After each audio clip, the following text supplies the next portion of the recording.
जो बहुत इंपॉर्टेंट है और एग्जाम में आता भी है। तो बहुत ही सिंपल तरीके से देखो, इसको थ्योरम में होगा बीवीडी यानी कि बेसिक प्रोपोर्शनैलिटी थ्योरम, ठीक है। अब इसमें तुम्हें दो तीन चीज़ों साथ में लिखना है, जैसे कि गिवन क्या है, प्रूफ करना है, और कंस्ट्रक्शन क्या है, प्रूफ क्या है, कैसे प्रूफ कर रहे हैं। और बेसिकली जो हम प्रूफ करते हैं बीपीटी में क्या करते हैं कि किसी भी ट्रायंगल में अगर एक लाइन जो कि थर्ड लाइन के पैरेलल बना हुआ है, मतलब दो लाइन्स को कनेक्ट कर रहे हैं और थर्ड के पैरेलल बना हुआ है, तो उनके साइड्स का रेशियो AD अपॉन में DB is equal to AE upon BC होता है, ठीक है। तो इसमें कंस्ट्रक्शन में क्या करेंगे, हम E से M तक एक परपेंडिकुलर लाइन हमने बनाया है, D से M तक भी हमने परपेंडिकुलर लाइन बनाया है, और ये गिवन है सिंपल ABC और ट्रायंगल है जिसके अंदर DE पैरेलल टू BC है, और ये हमें प्रूफ करें AD अपॉन में DB is equal to AE upon में EC। Construction EN perpendicular to AD and DM perpendicular to AE drawn.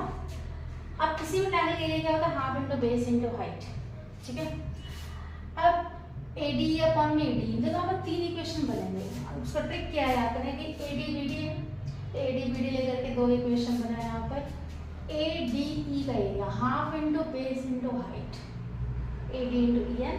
Similarly जब इस ट्रायंगल में आते हैं यानी कि BDE में आते हैं तो EN क्या है, इसका हाइट है, तो half into BD into EN। यहाँ से सेम कैंसिल होकर AD upon BN first. Similarly ADCN easily triangle में यही काम करना है, ये सेकंड इक्वेशन बनेगा।